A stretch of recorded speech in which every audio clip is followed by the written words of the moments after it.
RCR, la red que comunica y une al Perú. Vamos a tomar contacto esta hora con Cristian Barrantes Bravo, él es el viceministro de Desarrollo de la Agricultura Familiar, Infraestructura Agraria y Riego del Midagri, ¿no?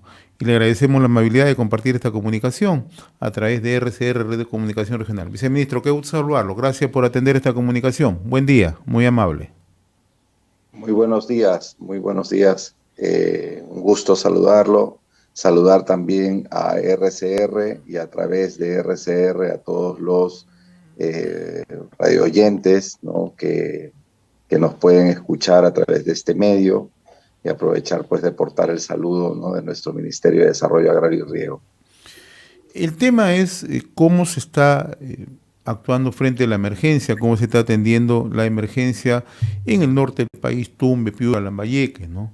Y de acuerdo a la información que ha proporcionado el Ministerio de Desarrollo Agrario y Riego, hasta el momento se está invirtiendo cerca de 14 millones de soles para intervenir en la limpieza, descolmatación de ríos, quebradas, drenes y canales. ¿Qué alcance nos puede brindar, por favor? Sí, en realidad nuestras intervenciones, a ver, los eventos que ustedes conocen que iniciaron con la presencia del ciclón Yaku han afectado en realidad de forma muy importante, como ustedes saben bien, el norte del país, ¿no? Evidentemente, principalmente Tumbes, Piura y Lambayeque, como se ha mencionado, pero también algunas zonas de Cajamarca, de Amazonas, del mismo Ancash, etcétera, ¿no?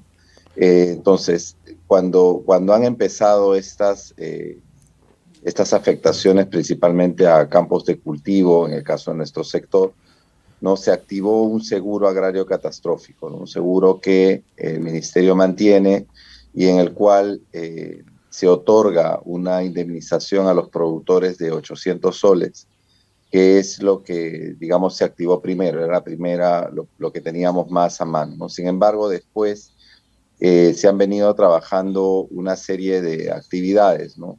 Lo primero era el intentar drenar el agua de los campos de cultivo, y por eso se han contratado, se han comprado motobombas. Las primeras motobombas que llegaron incluso llegaron por apoyo de cooperación internacional. En total se tiene 51 motobombas que se han proveído a los gobiernos regionales, bueno, a las juntas de usuarios en los gobiernos regionales, ¿no? Y que permitían esa posibilidad de drenar los campos, porque hay cultivos que son más susceptibles a otros, ¿no? Por ejemplo, todo lo que son leguminosas, hortalizas y el banano o plátano en el norte, ¿no? Y luego ya las actividades de descolmatación y limpieza de canales y drenes, ¿no? Que con las avenidas pues se colmatan y no permiten la salida adecuada de las aguas, ¿no? Entonces allí, si bien tenemos una intervención en estas tres regiones, como usted ha mencionado, en total, desde Cajamarca, La Libertad, Lambayeque, Piura y Tumbes, tenemos una intervención tenemos 25 intervenciones con una aplicación presupuestal de 23.9 millones de soles, ¿no? Eso es lo que hemos venido haciendo hasta ahora y también una entrega de herramientas, de kits de herramientas, más de 1.000 kits, exactamente 1.085 kits de herramientas que se están entregando a los productores para los canales pequeños, ¿no? Todos lo que son canales pequeños de riego, etcétera, para que puedan ellos también hacer la limpieza y descolmatación, ¿no? Dentro de todo este monitoreo, todo este seguimiento que hace el Ministerio de Desarrollo Agrario y Riego, ¿se tiene una estimación al momento, señor viceministro, cuántas hectáreas de cultivos han sido afectadas en todas las regiones que usted ha mencionado? Cajamarca, Amazonas, Lambayeque, Piura, Tumbes, Ancash, La Libertad. Sí, en realidad nosotros tenemos la data que proviene de las fichas que llenan los gobiernos locales, ¿no? El sistema de defensa civil parte de la información que entregan los gobiernos locales a través de unas fichas que se llaman fichas SEDAN, ¿no? Y que estas se colocan en un sistema, ¿no? Entonces, esa data nos permite a nosotros tener una información inicial, ¿no? En esa información inicial nosotros tenemos en el norte más de 20.000 hectáreas afectadas o perdidas, ¿no? Y también una gran cantidad de canales también afectados, Bocatomas, por ejemplo, también.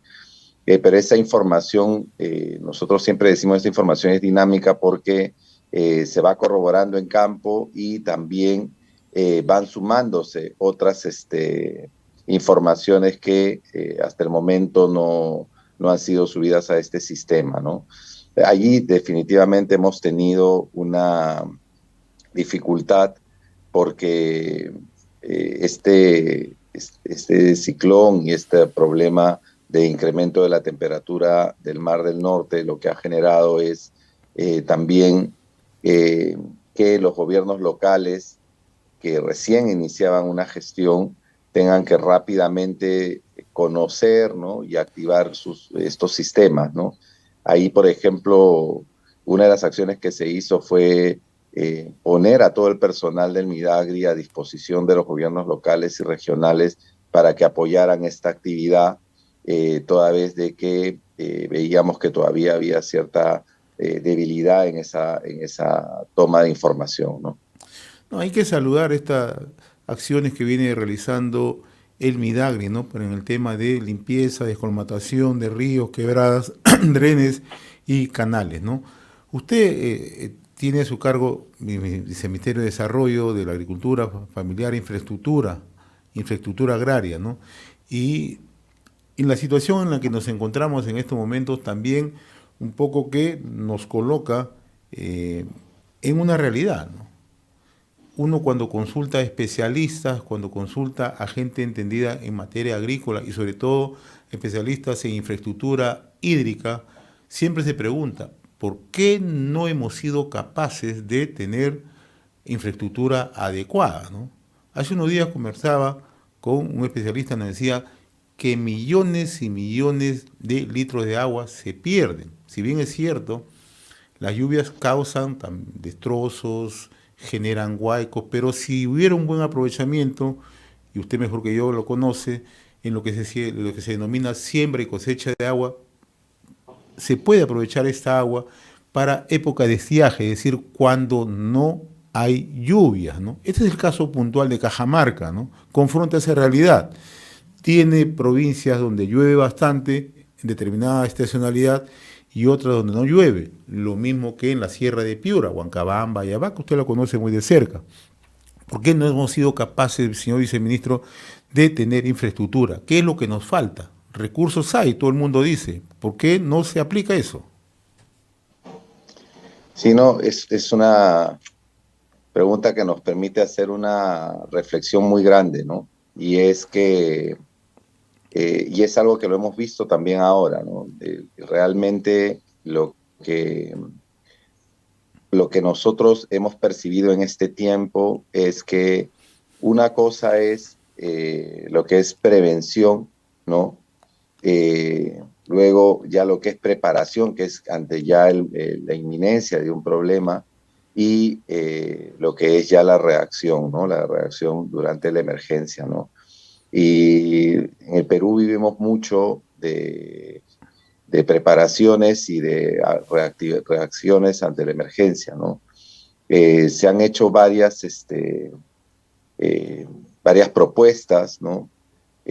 Como el tema de las soluciones integrales en las cuencas, ¿no? Que se planteó el 2017, en megaproyectos que lamentablemente no han tenido una posibilidad de concretarse en este tiempo, ¿no? Lo que ha generado también que desde el gobierno se plantee una nueva estructura, ¿no? Que es la Autoridad Nacional de Infraestructura que estamos promoviendo, ¿no? Pero por otro lado hay o sea, no ha existido en forma permanente un trabajo preventivo, ¿no? Y efectivamente sobre lo que menciona de lo que es la siembra y cosecha de agua y lo que es aprovechar el agua de la época de lluvia, ahí también la brecha es bastante grande, ¿no? Nosotros estamos impulsando este año la instalación de más de 640 cochas en toda la sierra del país, justamente para poder aprovechar esta agua de lluvia, ¿no? Y poderla ir infiltrando poco a poco, ¿no? En las capas inferiores de la tierra, porque son las cochas no tienen, no se impermeabilizan, ¿no? Sino se hacen sobre tierra, justamente para que el agua poco a poco vaya bajando, ¿no? Y tengamos esos pequeños manantiales que en muchas zonas hay, se mantengan nutridos a lo largo del periodo seco, ¿no? Entonces, esa es una actividad que desde esta gestión se ha venido promoviendo. Como les digo, se va a trabajar más de 640 cochas este año, pero igual todavía nos falta mucho trabajar microreservorios, reservorios, sistemas de riego para poder ser más eficientes en la gestión del agua, ¿no? Hay aquí varias acciones que tenemos que hacer, ¿no? Y que esperemos pues que podamos sentar unas bases que permitan que después se continúen a futuro, ¿no? Porque las brechas son bastante grandes. Lo que usted señala es bastante cierto, ¿no? Las brechas son bastante marcadas. Y en esto se está trabajando con los gobiernos subnacionales, señor viceministro. Sí, en el caso de la siembra y cosecha de agua, nosotros tenemos una unidad que se llama Sierra Azul, ¿no? ¿Y cómo funciona esto? Los gobiernos locales identifican zonas donde donde se acumula agua en forma natural, ¿no? Nosotros le llamamos los vasos naturales, ¿no? Y con esa identificación comunican a esta entidad, a Sierra Azul, ¿no? Le comunican con un documento, por ejemplo, la presencia de estos lugares. Entonces, lo que hace este programa es acercarse a la zona, verificar la existencia de ese vaso natural y se coloca un dique, ¿no? Lo que se construye es un dique para elevar el nivel de agua de ese vaso natural, evidentemente con una serie de estudios, ¿no? Que permitan asegurar que haya drenaje en el momento de que hay mucha acumulación de lluvia, etcétera, ¿no? Y de esa manera nosotros generamos una mayor acumulación de agua, es lo que le llamamos la siembra, ¿no? Para que después en las capas inferiores, en otros manantiales, en otras zonas, podamos cosechar una mayor cantidad de agua en el periodo ya más seco, ¿no? Ministro, me hacen una pregunta desde Cajamarca, una región que la que usted visita bastante, ¿no? En el caso de la presa de Chonta, ¿qué información tiene? Bueno, allí hay un trabajo que se está haciendo de evaluación, ¿no? Esos son proyectos bastante grandes en realidad, ¿no? Que requieren el que se haga un trabajo bastante intenso técnico, ¿no? Porque hay varios aspectos que hay que tomar en consideración si esa es la infraestructura o la propuesta de infraestructura más adecuada, cómo podemos llevarla a cumplimiento en el breve plazo, ¿no? Nosotros tenemos una dirección general de infraestructura hidráulica y riego. Hemos venido teniendo coordinaciones con el gobierno regional de Cajamarca justamente para poder evaluar qué pasos tenemos que dar para que ese proyecto y otros proyectos, digamos, de gran magnitud puedan ser una realidad. Viceministro Cristian Barrante, muy reconocido por esta comunicación a través de RCR, Red de Comunicación Regional. Lo invito en otro momento para seguir ampliando un poco todas las acciones que se vienen desarrollando de su sector, que además son de sumo interés para el sector agricultura y para la zona rural del país. Muchas gracias, muy amable de su parte. Muchísimas gracias, yo le agradezco la comunicación y sí, me comprometo a poder tener otro diálogo porque ahora viene también todo el proceso de preparación Así es. frente a la posibilidad de un fenómeno del niño. Tenemos ya una serie de actividades que estamos trabajando, ¿no? Y esperamos pues poder en estos meses mitigar, ¿no? Los efectos de un posible fenómeno del niño que pueda afectar a los agricultores, ¿no? Muchísimas gracias. Muy amable y gracias por aceptar la invitación. Muy gentil. RCR, la red que comunica y une al Perú.